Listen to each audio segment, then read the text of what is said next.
We are remembering and we are working. We have travelled far to be here and our road is long. We are remembering and we are working.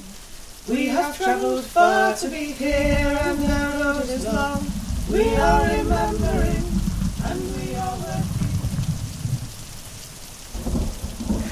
When shall we three meet again? In old Ricky's persistent rain. You've probably guessed who I am. I was misrepresented by the Bard of Avon. But there again, so was Macbeth. What can you expect from an Englishman? Queen Margaret of Scotland was canonised in 1250, over a century and a half after her death. We have William the Bastard to thank for this English import. Margaret's family fled the Normans after the conqueror's defeat of Harold of England at Hastings in 1066. The English family found sanctuary in Scotland, and Margaret became the second wife of Malcolm Canmore, the great head of the Scots and son of the murdered King Duncan. You may remember Malcolm's cameo role in Shakespeare's Scottish play, and that I foretold his ascension to the throne. While William was civilising the English by introducing foreign sophistication, Margaret set about doing the same thing for the Scots. Some of her reforms were mixed blessings. For example, she replaced the vernacular Mass, which had previously been celebrated in a variety of Gaelic dialects, with the Latin Mass. Margaret's canonisation, though richly deserved, was actually a result of the miracles claimed for her shrine after her death. But her good deeds during her lifetime should have qualified her better for it. It was Margaret who decreed that the Sabbath should be a day of rest, much to the relief of the hard-pressed Scottish peasantry, and she took her responsibilities to her subjects so seriously that each morning she would not break her fast until she herself had served food to the poor of her community. Her Roman Catholic faith was the foundation of her good works. It was she, and not Mary, Queen of Scots, who was the founder of the Queen's Ferry across the River Forth to help the Sassenach to make an easier pilgrimage to St Andrew's Shrine. She died in Edinburgh Castle in 1093 at the age of 47. She might have lived longer had her self-denial and fasting not taken such a toll on her body. Her son, David I of Scotland, built a chapel there dedicated to her, and it's the oldest part of the existing building. Back in my time, and for many centuries after, only women with royal power and position could make much impact on society at large. I peer forward through 4.5 centuries to Mary of Guise, who's the next woman in our tale. She is the widow of James V and mother of Mary, who becomes Queen of Scots at 6 days old.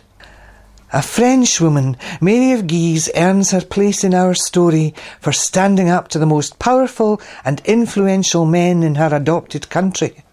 She elbows aside her daughter's regent, James Hamilton, Earl of Arran, and takes his place. To protect Scottish Catholics, she defies that compulsive misogynist, John Knox. Unfortunately, she plunges Scotland into civil war, but she does cement the old alliance between Scotland and France by enlisting the help of the French military, and so establishes herself as an international politician.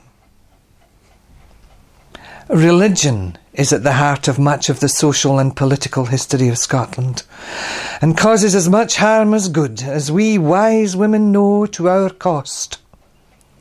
Looking forward another century, the woman credited with the act that pitches the three kingdoms into civil war has a memorial in St Giles Cathedral. James Hannay, Dean of Edinburgh, begins reading the collects from the newly imposed Anglican-inspired Book of Common Prayer. Suddenly, Jenny Geddes, a local market trader and staunch Presbyterian, hurls her stool at his head, showing a refreshing disrespect for our social betters, which would have been unheard of in my time, and screaming, "Deal colic the way, mo ye, force thief, dor ye say moss in ma lug." Something very like a barroom brawl commences in the house of God, and though the city guard is called to eject and disperse the rioters, they continue to bombard the doors of the cathedral with stones. The city council is besieged in the city chambers. Civil war is threatened. Rioting follows throughout the Old Town and elsewhere in Scotland for several months. There follows the signing of the National Covenant in 1638 and the Three Kingdoms War. But that's a story for another day. Living through this turbulent time, I see another notable Old Town lady, Mary Erskine. She lives in the newly fashionable Cowgate district, in a close to the east of St Giles Cathedral. Her second husband, James Hare, owns an apothecary's shop in the High Street, and when he dies, she inherits most of his estate. Not a considerable sum, but enough to allow her to set up a private bank. As she had been widowed twice, she's well placed to advise ladies in the same position who have inherited their husbands' fortunes, but don't have the business experience to manage them. Edinburghers will know her better for her collaboration with the Merchant Company of Edinburgh. She's a firm believer in women's education, and in 1694 she gives the company 10,000 merks to establish the Merchant Maidens' Hospital, a girls' school originally built in the Cowgate. She gives 2 further donations in 1707, some of which is used to buy a house and garden outside the city wall. The Merchant Maiden Hospital is renamed and relocated several times. 50 years on, about as far as my second sight can reach, I see Auld Reekie become a beacon of sophistication and learning. They're calling it the Enlightenment. Philosophies and lore such as mine are being despised as mere superstition. There's a complete reversal in attitudes to the craft, although our skills as healers are never recognised. Under the Witchcraft Act of 1735, those who pretend to have the power to call up spirits, or foretell the future, or cast spells, or discover the whereabouts of stolen goods will be punished as a vagrant and a con artist, subject to fines and imprisonment. I can hardly credit what I'm seeing. Common schools open to lads and lasses alike, and making Scotland one of the most literate nations in Europe.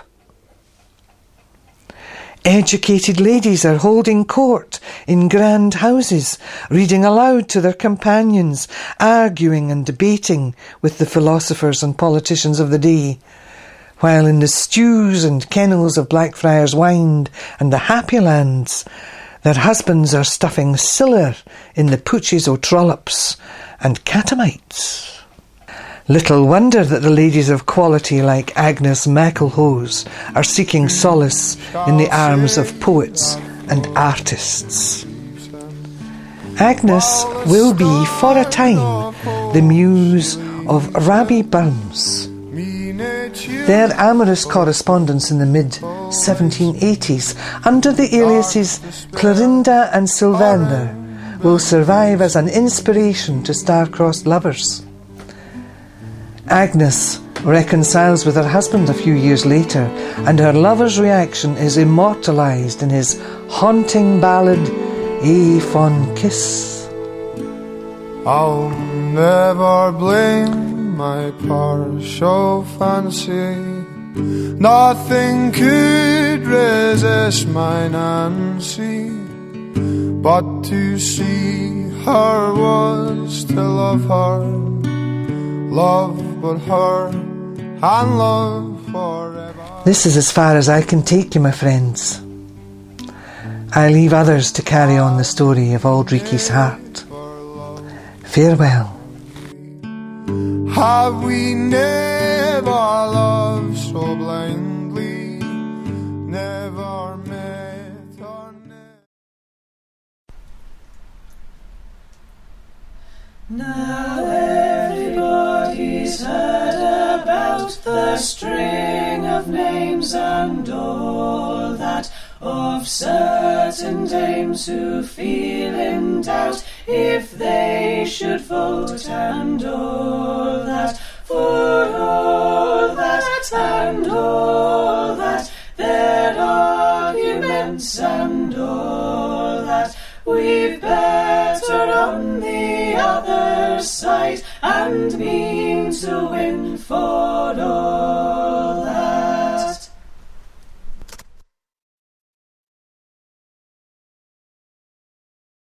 But Dr. Neve had trained at Livingston House, and she became involved in the China Inland Mission. And when the Japanese invasion came along, they decided to hold on for a wee bit too long, and they all got taken prisoner. And Dr. Neve, as a woman doctor, was so outside the experience of the Japanese that picked them up that she was actually taken to the men's prisoner of war camp along with her colleague. Dr. Neve was released from the prisoner of war camp and repatriated to Scotland, and was very committed to the idea of a National Health Service, and decided that although she was of retirement age, she would make a commitment to putting 10 years into the establishment of the health service. And so she worked in my father's general practice teaching unit at Livingston House for the first 10 years.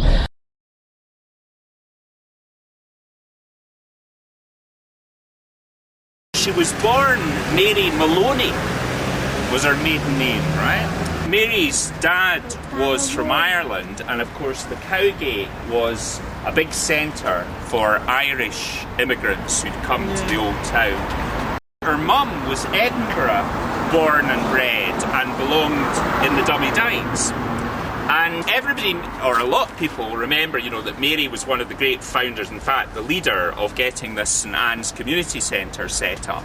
But she did have an interesting life before then, and one of the key things about it was when you ask her about her memories, what she particularly remembers was the sectarian riots and disputes that went on in Edinburgh in the 1920s. And there was a famous riot right here in front of St Pat's, and a sectarian party called Protestant Action almost took over the town council in the 1930s, led by a man called John McCormack. Mary was in the WAF, the Women's Air Auxiliary, during the war, and through that she married somebody, she settled in Northumberland. But she was often back here because her mum, who was by this time widowed, was still in the Dummy Dykes, not keeping the best of health. And eventually, after Mary's own husband died, she came back here to Edinburgh, and I think she was quite shocked by the extent to which the traditional community, the resident community in the Old Town, had gone down, both in numbers and in the facilities. And one sign of this was that this school had been closed. Because the numbers of kids, there was school there was school in Purley, and the school here, the numbers go way down because people were being moved out, the old tenements were being flattened. And she decided to start a campaign to turn this school into a community centre. And she had to get a certain number of people to sign up to say that if there was a lunch club, they would come, and so on and so forth. And that was the beginning of really a tremendous, almost 30 years of St Anne's as a really fine community centre and facility in the Old Town. Particularly, there was play groups and all sorts of things, particularly for older people, and there were a lot of older people in the community by then. And Mary Whitfield really is one of the great Old Town champs, and she fought for improvements in the dummy dykes and all those things. A great lady. The important thing, this centre was always run by the community, by a community committee.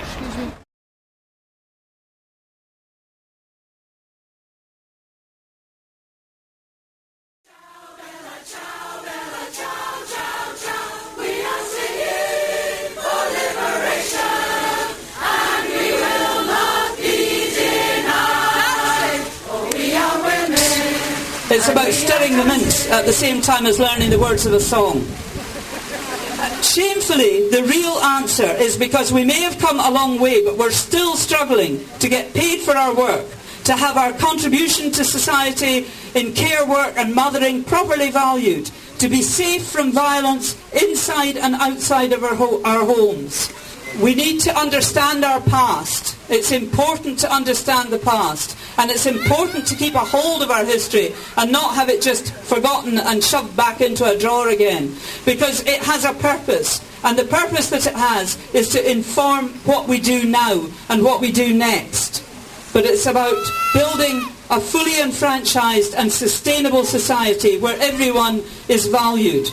Ain't gonna let nobody turn me round, turn me round, turn me round. Ain't gonna let nobody turn me round. I keep on walking, yeah, keep on a-talking, marching up to freedom land. Ain't gonna let no aging patriarchy turn me round, turn me round, turn me round. Ain't gonna let no aging patriarchy turn me round. I keep on walking, yeah, keep on a-talking, marching up to freedom's land. Ain't gonna let no pay discrimination turn me round, turn me round, turn me round. Ain't gonna let no pay discrimination turn me round. I keep on walking, yeah, keep on a-talking, marching up to freedom's land. Well, don't you let nobody turn you round, turn you round, turn you round. Don't you let nobody turn you round. Just you keep on walking, yeah, keep on a-talking, marching up to freedom's land.